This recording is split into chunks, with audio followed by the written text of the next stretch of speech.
18 जून 2036 पुणे के ऐतिहासिक लोहागढ़ किले पर एक कपल ट्रैकिंग के लिए पहुंचता है।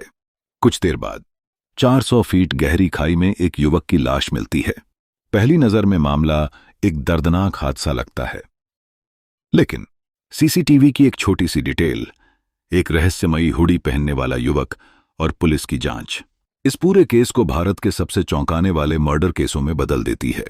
क्या यह सिर्फ एक एक्सीडेंट था या प्यार के नाम पर रची गई एक खौफनाक साजिश? आज की इस ट्रू क्राइम डॉक्यूमेंट्री में जानिए केतन अग्रवाल मर्डर केस की पूरी कहानी। 26 वर्षीय केतन अग्रवाल पुणे के एक प्रतिष्ठित रियल एस्टेट कारोबारी परिवार से थे और अपने फैमिली बिजनेस में डायरेक्टर की जिम्मेदारी संभाल रहे थे। कुछ महीने पहले उनकी सगाई 20 वर्षीय सिया गोयल से हुई थी।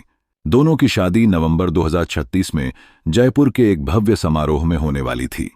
परिवार शादी की तैयारियों में जुटा था, लेकिन किसी को अंदाजा नहीं था कि शादी से पहले ही इस रिश्ते का अंत मौत में होने वाला है।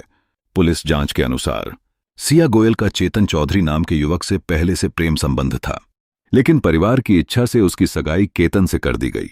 पुलिस का आरोप है कि सिया और चेतन ने केतन को अपने रास्ते का सबसे बड़ा रोड़ा मान लिया। इसी दौरान केतन अपनी मंगेतर के लिए आलीशान शादी की तैयारियां कर रहे थे। बताया गया कि उन्होंने बाली ट्रिप प्लान की, जन्मदिन के लिए विशेष इंतजाम किए और भविष्य के कई सपने देखे थे। लेकिन दूसरी तरफ पुलिस के मुताबिक उनके खिलाफ एक खतरनाक साजिश तैयार हो रही थी। जांच के अनुसार यह पहली कोशिश नहीं थी। पुलिस का दावा है कि 31 मई को भी लोहागढ़ किले पर केतन को नुकसान पहुंचाने की कोशिश की गई थी। उस समय केतन बच गए। इसके बाद एक और योजना बनी, लेकिन वह सफल नहीं हो सकी।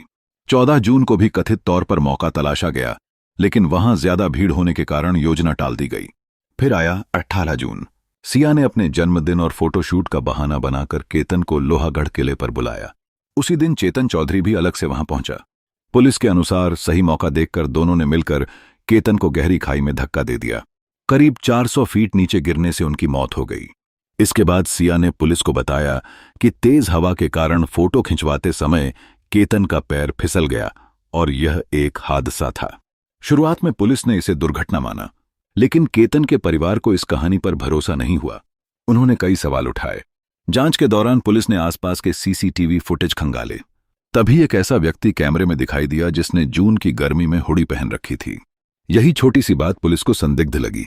तकनीकी जांच, कॉल रिकॉर्ड, गवाहों के बयान और अन्य सबूतों के आधार पर पुलिस चेतन चौधरी तक पहुंची।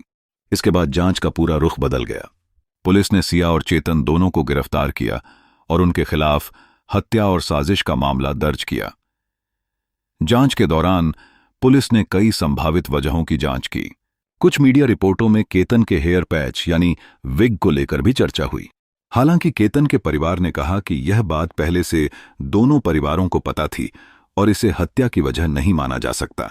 पुलिस की मुख्य जांच फिलहाल इस बात पर केंद्रित है कि क्या यह पूरी घटना पहले से सुनियोजित साजिश थी और इसमें सभी आरोपियों की क्या भूमिका रही।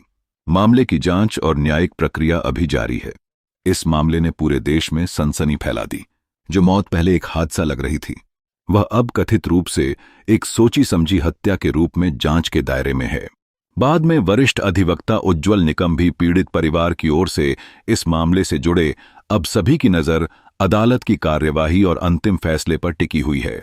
एक रिश्ता जिसकी शुरुआत प्यार और भरोसे से हुई, उसका अंत मौत और आरोपों के साथ हुआ।